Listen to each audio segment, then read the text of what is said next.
실종되신 분들도 있고 또 돌아가신 분들도 있다고 하니까 걱정이 많이 되긴 하더라고요. 이런 시간을 통하여서 하나님께서 우리에게 원하시는 것은 무엇일까?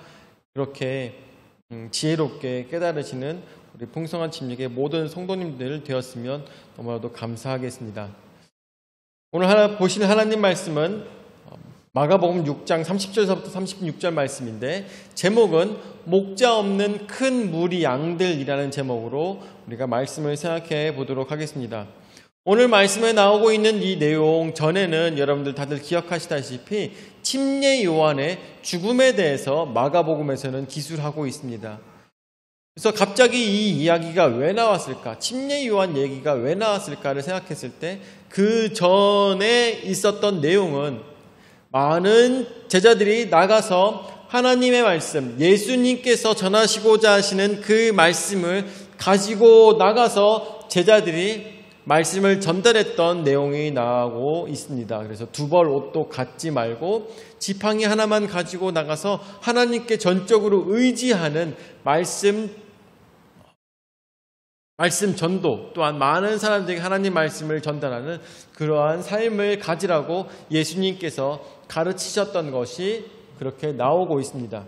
사실 여기 나오고 있는 이 침례 요한에 대한 내용은 여러분들 초등학교 때 배우셨죠? 액자식 구성이라고 합니다. 액자식 구성. 이야기 속에 이야기가 있는 거죠. 이 헤롯 왕의 회상 부분입니다. 회상 부분. 무엇에 대한 회상입니까? 사람들이 예수님을 뭐라고 부르는지에 대해서. 그는 선지자이고 어떤 사람은 엘리야가 살아났다고 합니다. 근데 어떤 사람은 뭐라고 해요?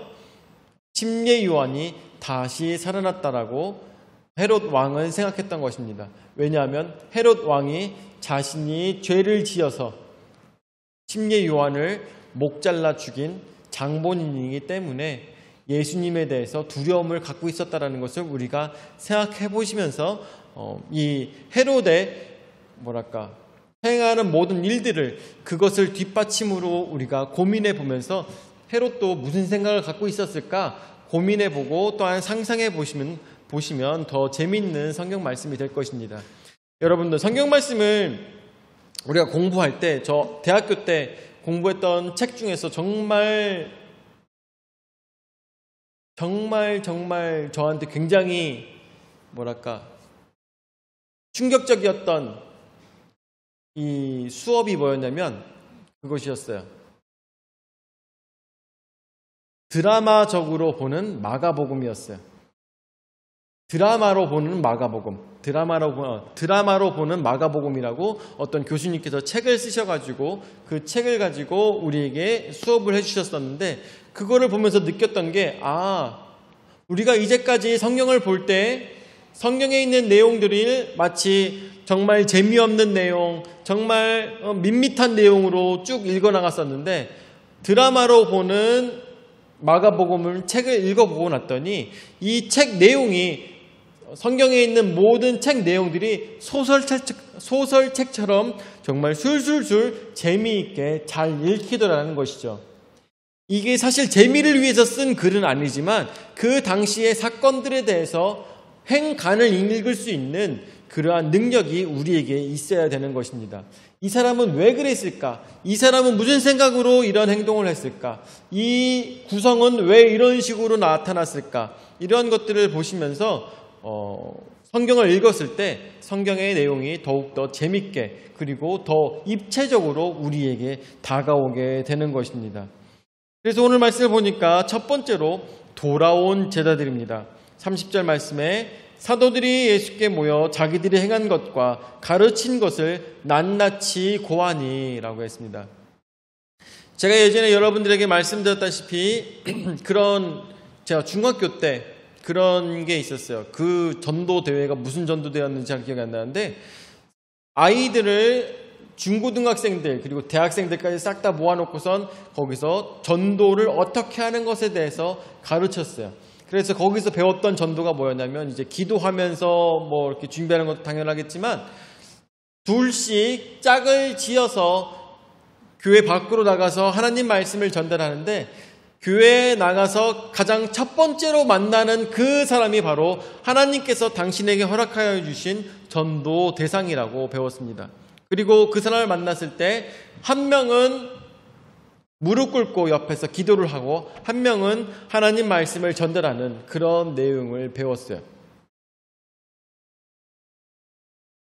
그래가지고 나가가지고 저도 나가서 하나님 말씀을 전달하고 또한 다른 사람이 저랑 같이 조가 있었던 그 사람이 그곳에서 하나님 말씀을 전달할 때 저도 땅에 거기가 만약에 그 사람을 만나서 기도하는 장소가 물가이다 하더라도 그곳에서 무릎을 꿇고 기도하도록 배웠습니다. 그리고 그곳이 아무리 추운 곳이다 하더라도 그곳에서 무릎을 꿇고 기도하라고 배웠습니다.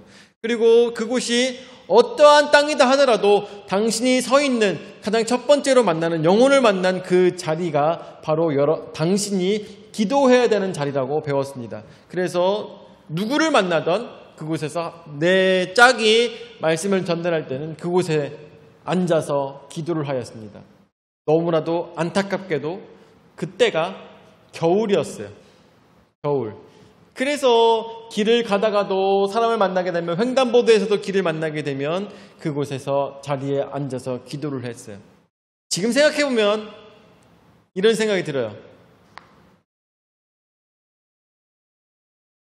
행하는 입장에서는 내가 이렇게 열심히 하나님의 말씀에 순종하여서 기도한다는 것으로 우리에게 굉장히 큰 은혜가 되었겠지만 그거를 보고 있는 사람은 얼마나 당황스러웠을까 이런 생각이 많이 들더라고요. 중학생이 아니면 고등학생이 땅에 앉아가지고 기도를 하고 있으니 그 자리에서 알겠다고 알았으니까 빨리 이 사람 일어나게 하라고 아마 그러지 않았을까 이런 생각이 들더라고요.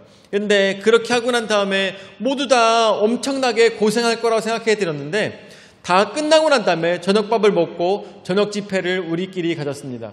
정말 큰 교회에서 많은 아이들이 그곳에서 훈련을 받고 난 다음에 그것을 전달했었는데 그때 누가 나는 특별한 영혼을 만났다. 나는 특별한 경험을 하였다. 이런 간증거리가 있는 사람들은 나와서 자신이 있었던 일들을 경험했던 것들을 이야기해보라고 했을 때 정말 많은 아이들이, 정말 많은 중고생들이, 정말 많은 대학생들이 자기가 정말 가장 특별한 경험이었다고 하면서 손을 들고 내가 하겠다고 막 그러는 순간이 있었어요. 그래서 그런 것을 보았을 때, 모두가 다 어때요? 내가 가장 특별한 경험을 하였다. 내가 가장 하나님의 역사가 가장 강했다. 성령의 인도하심이 가장 강했다고 뽐내는 중고생들이 굉장히 많았다는 걸 생각했을 때 하나님께서는 그들 한 명을 통하여서 모두 다 역사하셨구나라는 것을 깨달아 알 수가 있었던 것입니다. 근데 오늘 30절 말씀이 나오니까 보니까 어떻습니까? 사도들이 예수께 모여 자기들이 행한 것과 가르친 것을 어떻게 해요? 낱낱이 고했다고 합니다. 하나도 빠짐없이 예수님께 이야기했다라는 것이죠. 어떻다는 얘기입니까? 그들이 하나님을 어떻게 해요? 경험했다는 것이죠. 하나님의 인도하심을 경험하였다라는 것입니다.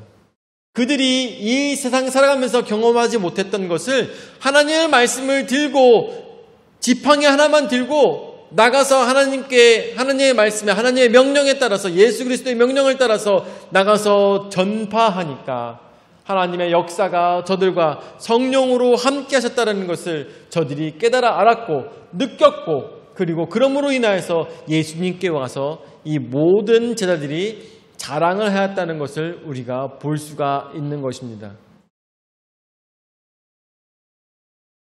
여러분들 전도해 본 사람만이 간증거리가 있습니다. 그리고 하나님께 기도한 사람들만이 간증거리가 있는 것입니다. 하나님께 매달린 자만이 간증거리가 있는 것입니다. 나는 교회 다니는데도 똑같아. 나는 예수님 믿는데도 똑같아. 나는 다른 삶이 없어. 나는 세상 사람들과 별로 다르지 않은 저주받은 인생이야 라고 혹시 생각하시는 분들이 있습니까? 여러분들, 제가 예전에도 말씀드렸지만 어떻게 오늘도 어제와 똑같은 인생을 살아가면서 다른 내일이 있을 거라고 우리가 생각할 수가 있겠습니까? 다른 내일을 꿈꾸려면 어제와 다른 인생을 살아야지만 오늘 다른 삶을 살아가게 되는 것입니다. 여러분들 우스워 보일 수도 있겠지만 한번 저 보세요. 저 보이시나요? 제가 원래 이렇게 배가 이렇게 많이 나왔었는데 배가 그나마 많이 들어갔어요. 그나마 많이 들어갔어. 어떤 거를 바꿨을까요? 제가 바꾼 것은 딱 두 가지예요. 뭐냐면은 먹는 탄수화물을 줄였어요. 그래가지고 밥을 예전보다 약 반 정도를 덜 먹고, 그리고 반찬과 뭐 찌개 같은 거를 이런 것들을 좀 더 챙겨 먹는 것 같아요.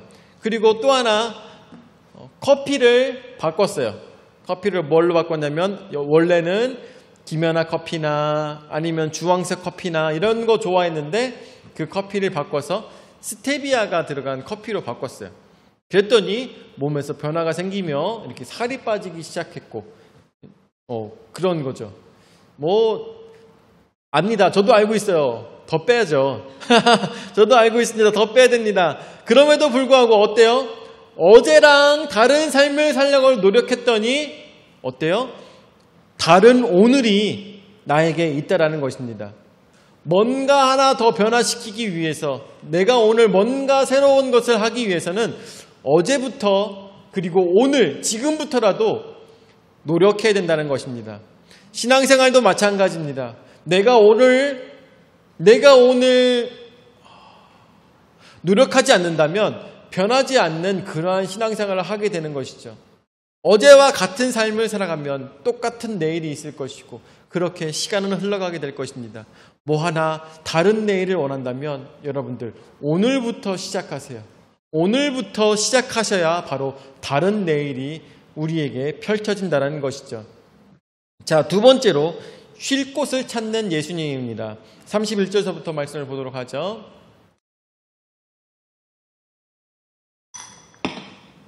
이르시되 너희는 따로 한적한 곳에 가서 잠깐 쉬어라 하시니 이는 오고 가는 사람이 많아 음식 먹을 겨를도 없음이라 라고 이야기하고 있습니다.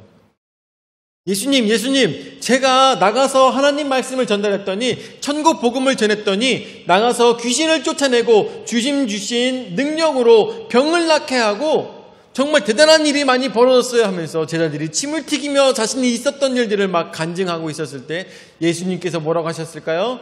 잘하였다. 칭찬을 하시며 너희가 너무 잘하였다. 그러니까 어떻게 하라고? 이제는 좀 쉬어라 라고 이야기하고 계십니다. 이제는 좀 쉬어라. 이제는 좀 쉬고 다른 일을 다른 일이 아니라 했던 일들을 더 열심히 해보자 라고 예수님께서 말씀하고 계십니다. 그런데 여러분들 지금 어떻습니까? 쉬라 하시니 이는 오고 가는 사람들이 너무 많아서 음식 먹을 겨를도 없다라는 것이죠. 사람들이 와서 저 좀 기도 좀 해주세요. 저희 집을 위해서 기도 좀 해주세요. 저에게 축복해 주세요. 제가 이렇게 아픕니다 하면서 왔다 갔다 하는 사람들이 너무 많았다는 것입니다. 그래서 어느 정도로 예수님께서는 음식을 드실 겨를조차도, 제자들도 음식 먹을 겨를조차도 없었던 것입니다. 그래서 어떻게 하셨을까요? 32절 말씀에 이에 배를 타고 따로 한적한 곳에 갈새라고 했습니다. 예수님께서 그나마 쉬실 수 있는 것은 이동하는 때밖에 없었다라는 것이죠. 이동할 때, 갈릴리 바다, 갈릴리 호수를 건너는 배를 타셨을 때만이 예수님께서는 쉬실 수가 있었다라는 것입니다. 여러분들 다들 기억하실 거라고 생각이 드는데 예수님께서 한적한 곳에서 어떻게 하셨어요? 다른 곳으로 이동하실 때 배의 가장 밑에서 베개를 비시고 주무셨던 것을 우리가 성경 말씀을 통해서 잘 기억하고 있을 거라고 생각이 듭니다. 여러분들 그냥 주무시기 위해서 그곳에 그 배 밑바닥에서 주무신 것이 아니라 너무 고단하시고 힘드시고 너무나도 배가 고프셔서 그 배 밑에서 주무셨다는 것을 우리가 생각했을 때 예수님의 고난과 고민은 언제나 가득했었다는 것을 우리가 상상해 볼 수가 있었어야 될 것입니다. 그럼에도 불구하고 어땠을까요? 33절 말씀에 그들이 가는 것을 보고 많은 사람이 그들인 줄 안지라 모든 고을로부터 도보로 그곳에 달려와 그들보다 먼저 갔더라 라고 했습니다. 예수님께서 배를 타시고선 한적한 곳에 이르시면서 식사를 좀 하시기를 원하셨고 좀 쉬기를 원하셨지만 그 가는 방향을 보고 사람들이 쫓아갔다는 것이죠. 뿐만 아니라 멀리서 오고 있는 배를 보고 저거 예수님이구나 라고 하면서 또한 더 허다한 무리들이 예수님을 찾았다라는 것을 33절 말씀을 통해서 보게 되는 것입니다. 너무나도 힘들죠. 얼마나 힘드셨을까 한번 생각해 보세요. 얼마나 힘드셨을까. 잘 시간도 없고 먹을 시간도 없고 쉴 시간도 없음에도 불구하고 그렇게 사역을 하고 계시는 예수님을 우리는 바라보았을 때 정말 얼마나 그 인간들을 사랑하셨을까. 정말 사랑하고 정말 긍휼히 여기지 않으면 절대로 이렇게 행하지 못할 것이라는 것을 우리는 생각해 봐야 될 것입니다. 우리 원로 목사님께서도 여러분들 다들 기억하실 거라 생각이 되는데 정말 하루하루 너무나도 힘든 하루하루를 보내셨던 것을 여러분들 기억나실 거라 생각이 들어요. 한창 때 우리 원로 목사님 전성기 때는 여러분들 기억하실 거라 생각이 되는데 저는 어렸을 때 기억하는 걸로는 하루도 빠짐없이 신방이 있고 그리고 모임이 있고 그리고 기도가 있었어요. 월요일은 월요일대로, 화요일은 화요일대로, 수요일은 수요일대로 정말 우리 가족끼리 같이 식사할 시간도 없었고 저는 학교를 갔다 오면 집에 아무도 없었어요. 왜냐하면 저는 가장 어렸기 때문에 가장 어린 나이에 집에 가장 먼저 도착하지 않습니까? 집에 도착하면 집에 아무도 없었어요. 오히려 집에 누군가가 있을 때가 너무나도 반가웠어요. 집에서 어머니께서 집에 계시면서 왔어 하면서 얼음물 딱 타서 주실 때 그럴 때가 너무나도 행복했습니다. 그렇지만 여러분들 생각해 주셔야 되는 것은 목회자 가정은 정말 옛날에도 굉장히 힘든 삶을 살았던 것을 기억해 주셨으면 감사하겠어요.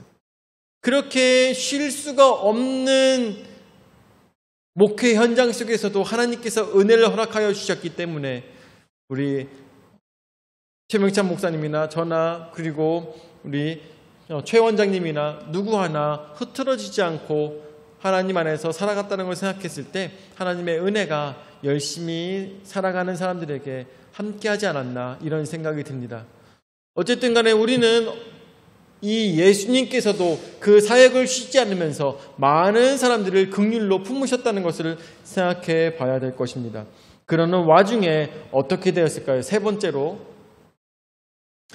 찾는 자를 불쌍히 여기시는 예수님이십니다. 그래서 34절 말씀 보도록 하죠. 마지막 말씀인데 예수께서 나오사 큰 무리를 보시고 그 목자 없는 양 같음으로 인하여 불쌍히 여기사 이에 여러 가지로 가르치시더라 라고 했습니다. 많은 사람들이 허다한 무리들이 배로 또 몰려들었습니다.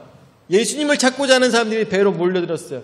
그러자 예수님께서는 그 자리에서 또 일어나셔서 그들을 보시면서 어떠한 마음을 품으셨다고요? 목자 없는 양 같음으로 인하여 라고 했습니다.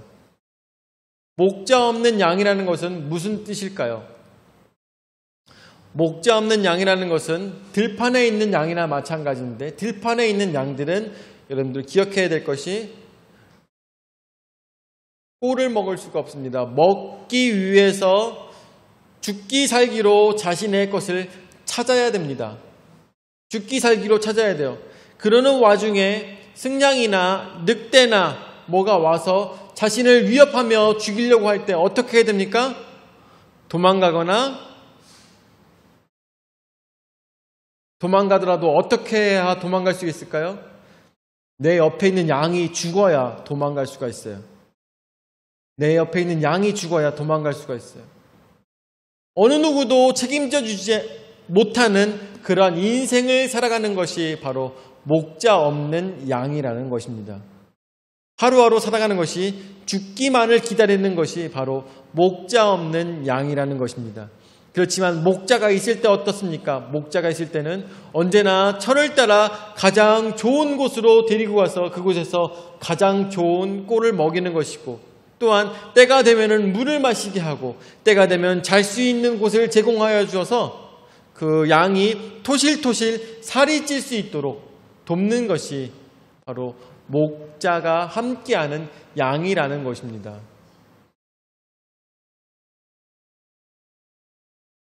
그렇습니다. 제가 이렇게 살이 찌고 있는 것은 바로 목자가 있기 때문인 것이죠. 여러분들 모두 다 하나님 안에서 평안한 삶을 살아가시기를 예수 이름으로 축원을 드립니다.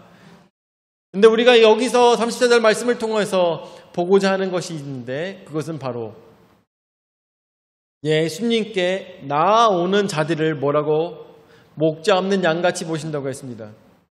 이스라엘은 굉장히 많은 사람들이 있을 것이고, 또한 예수님의 배가 닿은 그곳에도 아직 집 밖으로 나오지 않은 사람들이 많이 있었을 것입니다. 다만 예수님께서 그 사람에 대해서 목자 없는 양같이 그들을 대하는 것은 어떤 사람들? 바로 예수님을 찾아온 사람들이라는 것을 우리는 생각해야 될 것입니다. 우리가 같은 자리에 있다 할지라도, 같은 곳에서 생활한다 할지라도, 같은 곳에서 직장 생활하며 같은 생활에서 같은 곳에서 공부를 하고 같은 곳에서 학교를 다닌다 할지라도 그곳에서 예수님을 찾는 자가 있고, 그곳에서 나의 삶을 내가 따라가는 목자 없는 양 같은 사람들이 있다라는 것입니다. 그런데 예수님은 누구에게 가르치신다고요? 예수님을 찾아오는 자에게 가르치신다는 것을 우리는 생각해 봐야 될 것입니다. 우리의 인생은 처음에는 목자 없는 양 같은 인생을 살았습니다. 모든 일들에 대해서 내가 책임졌어야 됐고, 모든 일들에 대해서 어느 누가 슬퍼해 주지 않으며 어느 누가 기뻐해 주지 않으며, 그리고 미래가 보장되지 않는, 그리고 미래뿐만 아니라 현재도 지금 내 삶조차도 보장되지 못한 인생을 살아가는 것이, 목자 없는 양 같은 인생을 살아갔던 것이 우리의 인생이었습니다. 그렇지만 여러분들, 언제 우리의 인생이 변하게 된다는 것입니까? 바로 예수님을 만났을 때 그 인생은 변화가 된다는 것입니다. 그 예수님께서 여러 가지로 가르치시는 그 말씀을 듣고 깨달아 아는 자들이 그 인생이 변하게 된다는 것입니다. 우리의 인생은 언제부터 변화가 되었을까요? 우리의 인생은 언제부터 변화가 되었을까? 저는 이런 생각이 들더라고요. 나이가 46, 여러분들 보시기에는 젊겠지만 굉장히 많은 것들을 생각하게 되는 나이였어요.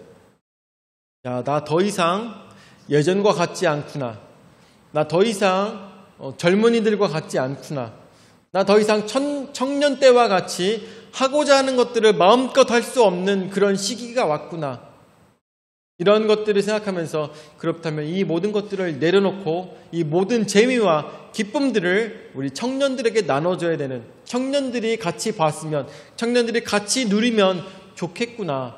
나는 더 이상 그것을 누리는 자가 아니라 나눠주는 자가 되어야 되겠구나. 이런 생각을 하면서 나이가 먹는 것을 실감하고 그 나이에 따라서 내가 어떻게 행동해야 될까에 대해서 고민하게 되는 그러한 시간들이 있었습니다. 아마 젊은이들은 다들 그때가 오게 될 것입니다. 그리고 뿐만 아니라 지금 많은 아이들을 키우시고 여기까지 오신 많은 어머니와 아버지들은 그 모든 시간들을 지나며 여기까지 오게 되었을 것입니다. 저는 그 상황에서도 또 하나 생각이 들었던 것은, 내가 예수님을 믿지 않았다라면 이 모든 세상 살아가는 것이 얼마나 허무했을까라는 생각이 또 들더라고요. 내가 인생을 살아갈 때 내 인생이 또 이렇게 활활 타오르는 촛불처럼 타오르다가 언젠가 꺼지겠지라는 생각을 했을 때 얼마나 허무한 인생일까라는 생각이 들었습니다. 그럼에도 불구하고 그 상황 속에서 제가 희망을 가질 수가 있었던 것은 나는 나의 인생으로 여기서 끝나는 것이 아니라 바로 천국에서의 인생이 나에게 기다리고 있기 때문에 이 허무한 인생이 나에게 더 이상 허무하지 않다는 것을 느꼈을 때 얼마나 큰 기쁨이 나의 인생 속에서 찾아온지 모르겠습니다. 여러분들은 어떻습니까? 여러분들은 어떻습니까? 우리는 평생 살아오면서 걱정하지 않는 삶을 살아본 적이 있습니까? 언제 한번 우리가 평안히 살아본 적이 있습니까? 언제 한번 우리가 여러분들 옛날 신문 같은 거 찾아보신 적 있습니까? 옛날 뉴스 같은 거 보신 적 있습니까? 옛날 뉴스 보잖아요. 그리고 옛날에 있었던 뭐 일기나 아니면 옛날에 있었던 문자나 이런 것들 보잖아요. 그럼 뭐라고 나오는 보통 거기서 일관적으로 봤던 내용이 그런 거였어요. 저는 경제가 안 좋으니 지금만 지나면 우리는 좋아질 것이다. 이 말 여러분들 어려서부터 지금까지 살아오면서 언제나 듣던 말이죠. 달라지지 않은 말입니다. 세상은 언제나 우리에게 지금은 경제가 좋지 않지만 나아질 것입니다라고 어려서부터 계속 얘기했어요. 우리나라 경제가 언제 제일 좋았을까요? 우리나라 경제가 좋았던 적은 있나요? 우리가 그건 그런데 지금도 그 얘기가 언제나 빠짐없이 나온다는 얘기죠. 제 말은. 지금도 여러분들 경제가 사실 우리나라 치면은 지금이 가장 좋은 경제일 것입니다. 옛날로 치면 지금 가장 좋은 경제일 것이요. 그렇지만 어느 누가 세상 살아가면서 뉴스나 아니면 텔레비전이나 아니면 신문이나 어떤 것을 봐도 지금 우리는 호황 속에 있습니다라고 누가 얘기하는 것입니까? 어느 누구도 얘기하지 않고 우리는 언제나 가장 힘든 삶을 살아가고 있는 것이 그쵸. 감사를 모르는 거죠. 지금이 가장 좋은 건데 지금이 가장 좋은 건데 감사를 모르는 거예요. 우리는 언제나 세상에서는 뭐라고요? 너희가 지금 힘든 상황을 살고 있지만 견뎌라 라고 이야기하고 있는 것입니다. 그렇지만 예수님 안에서 살아가는 사람들은 어때요? 예수님 안에 살아가는 사람들은 언제나 바로 나의 지금 이 상황이 하나님께서 우리에게 주신 가장 큰 감사의 시기인 것입니다. 가장 기쁘고 가장 즐거운 때인 것입니다. 내 인생에서 가장 황금 같은 시기가 바로 지금입니다. 내가 젊기 때문에 기쁘고 내가 지혜롭게 나이를 먹었기 때문에 기쁘고 내 인생에서 가장 기쁜 순간이 바로 지금인 것이죠.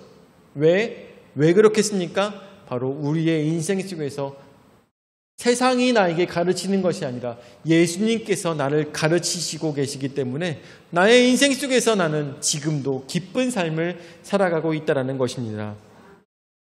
이 세상에 많은 사람들은 목자 없는 양 같은 인생을 살아가고 있습니다. 그렇지만 우리는 예수 그리스도 안에 있을 때 그분을 찾아오시는 많은 사람들에게 자신이 쉬지도 못하시고 드시지도 못하면서 찾아오는 모든 자들을 품으시는 예수님이 바로 우리를 오늘도 품으시며 우리에게 기쁨을 허락하여 주실 것입니다. 여러분들 2023년 7월 16일 바로 오늘 하나님의 은혜가 가득한 오늘 하나님께서 주신 기쁨이 가득한 오늘도 목자 없는 양들을 위해서 기도하며 또한 나도 주여 나를 돌아봐 주시고 나에게도 은혜 베풀어 주시옵소서 간절히 예수님을 찾는 우리 풍성한 침략의 모든 성도들 되시기를 예수 이름으로 축원을 드립니다. 아멘. 사랑의 주님 은혜 하사날 감사드립니다. 오늘도 저에게 기쁜 날을 허락하여 주시고 믿음으로 살아갔을 때 주님께서 나에게 목자 되어주시며 인도자 되어주심을 감사를 드립니다. 세상에 어려움이 닥치고 세상에 위기가 닥친다 할지라도 오늘 우리는 주님으로 인하여서 기뻐 뛰며 사슴의 발걸음처럼 높은 곳에 오를 수 있도록 인도하여 주심을 감사를 드립니다. 세상엔 너무나도 많은 목자 없는 양 같은 인생을 살아가는 자들이 싸우니 그들에게 주의 말씀을 가르칠 수 있는 우리의 신앙이 될 수 있도록 인도하여 주시옵고, 아버지, 그 속에서 많은 사람들이 나의 인생의 변화된 모습을 보고 다른 사람들도 변화를 함께 누릴 수 있는 복된 인생들이 될 수 있도록 주여 우리의 말에 주님께서 지혜를 허락하여 주시고 또한 나의 행동에 지혜를 허락하여 주셔서 주님 앞으로 많은 자들을 함께 데려오며 하나님 앞에 영광 올려드리는 삶이 우리에게 있도록 주여 역사하여 주시옵소서. 이제는 자기 몸으로 죽기까지 우리 죄를 담당하신 구주 예수 그리스도의 은혜와 자기 외아들을 주기까지 우리를 사랑하신 아버지 하나님의 무한하신 사랑과 성령 하나님의 감화, 감동, 역사, 교제, 위로 내주하시는 은혜가 이 인생 속에서 목자 없는 양 같은 나의 삶을 다 뒤로하고 오로지 나의 목자를 붙들고 목자의 음성에 나의 귀를 기울이며 오로지 주님만 찾고자 하는 모든 성도들 머리 위에 영원히 함께 하실지어다. 아멘.